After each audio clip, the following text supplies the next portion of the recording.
Welcome back to the Inside the Storm podcast, where I break down um, everything hurricanes related, and give you guys all the inside information about the Carolina Hurricanes.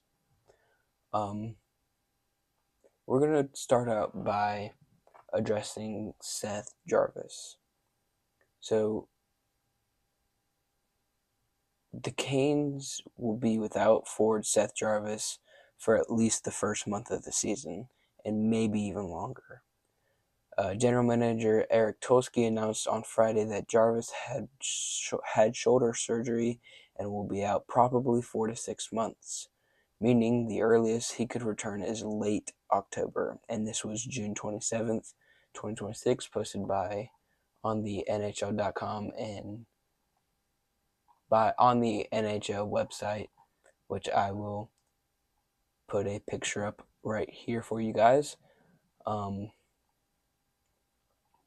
Tolsky said hopefully on the shorter end of that, but that's the range we were given. Tolsky said it's the same shoulder that bothered Jarvis during the 23-24 season when he played 81 games despite a torn labrum and rotator cuff in his right shoulder. Tolsky said shoulders are tough. Once it goes, you can keep aggravating it and it can limit what you can do, and it's tough, and eventually it needs to be repaired. You can strengthen it and try to get through it, and he did that for a while. Last year in 24-25, he had a deep run. If we had missed the playoffs that year, he probably would have had this last summer, I would guess. But we had a deep run, losing in the conference finals, and he started looking at the timeline, and he didn't want to miss a chunk of the season. Then we got to this year and had another deep run, and at some point you just need to do it. You can't be limited for the rest of your career. You start thinking maybe we're going to have deep runs every year and are just going to have to bite the bullet and get it done. Jarvis, who played for Team Canada at the 2026 Winter Olympics in February, had 66 points, 32 goals, 34 assists in 71 games. The 24-year-old forward then had 11 points, 4 goals, 7 assists in 19 games during Carolina's run to the Stanley Cup. Tolsky also announced forward Eric Robertson had knee surgery and will be out 6 to 8 weeks. Robinson, 31-year-old forward, had 18 points, 12 goals, 6 assists in 67 regular season games, and 8 points, 3 goals, 5 assists in 19 postseason games.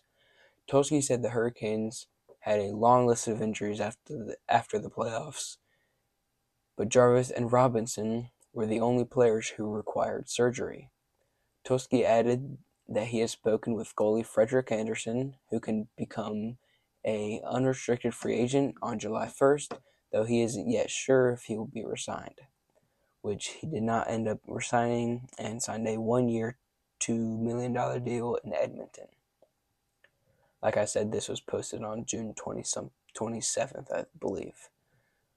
Tolsky said, Freddie was good, very good for us this year, was outstanding in the playoffs. He's been a big piece, and we could certainly like to have him back if that's where things go. If it's not, then we will wish him the best. Andersen, 36-year-old goaltender, started the first 16 games this postseason for Carolina, but was pulled at the start of the third period in Game 3 of the Stanley Cup Final after he said it tweaked his knee in Game 2. He was replaced by Brandon Bussey, who went 3-1, including getting a shutout in Carolina's cup-clinching 3-0 victory against the Vegas Golden Knights in Game 6. Tolsky also discussed the status of pending restricted free agent Alexander Nikishin, who had 33 points, 11 goals, 22 assists in 81 games as a rookie this season, and 1 assist in 17 playoff games. Tolsky said there was less urgency to begin contract talks with Nikishin, who is a 24-year-old defenseman, because he doesn't have arbitration rights. Tolsky said that was an easy one to kind of put on hold for a couple weeks and come back to in July. As for trade rumors surrounding Nikishin, Tulsky said, he was a big piece of our team this past year and may be a big piece going forward. Every single player on our team is an option for a trade. If there are ways to get better, and naturally the one who's not under contract is the one who stirs up a bunch of speculation. But our goal is to keep taking steps any way we can. And that is the full little article that I was given here. But Jarvis is expected to miss the first month at least of the season. And let's talk about how Jarvis performed in those 2 seasons that he had a shoulder injury. Mind you, a torn labrum and rotator cuff, which is very bad. And most people can't even function. Like, can't even do anything with their shoulder or anything like that. But I mean, Seth Jarvis is just on a different level. In the 24-25 season, he put up 32 goals, 35 assists for 67 points. He had 7 power play goals, 19 power play assists, and 2 game-winning goals. Now this season, put up 32 goals, 34 assists, 66 points, 5 power play goals, 21 power play points, and 7 game-winning goals. All with a torn labrum and rotator cuff. That's not normal. Now, hockey players, I get. We're on a different level because I'm a hockey player myself. I play as a goalie. But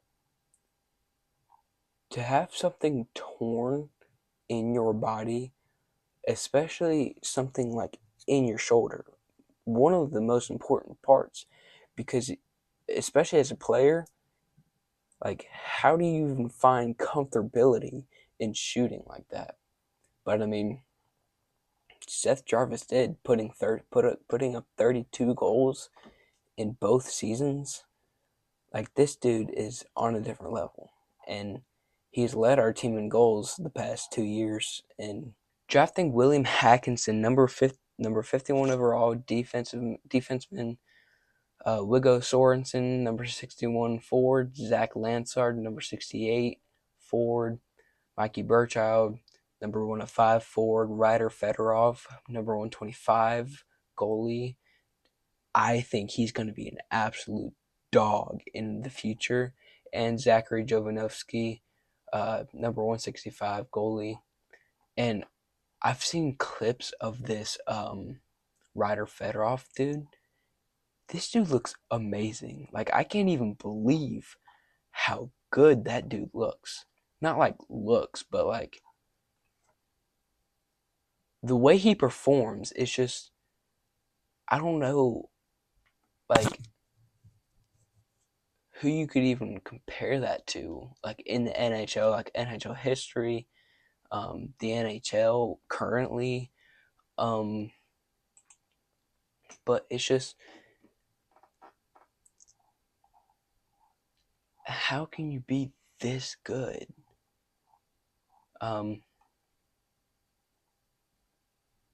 Following the same playbook as last year, the Canes traded back twice before eventually making their first pick. The third time was the charm, though, and the group started their day by adding a big defenseman to their pool. NHL Network analyst Jason Bucala, very sorry if I completely butchered that. There's a defensive acumen to his game, there's no question about it. He has skating ability. Playing 22 games in Sweden's highest league last year, the 18-year-old is under contract with Luleå again through the 27-28 season, but is tabbed as someone who is a perfect fit for this organization.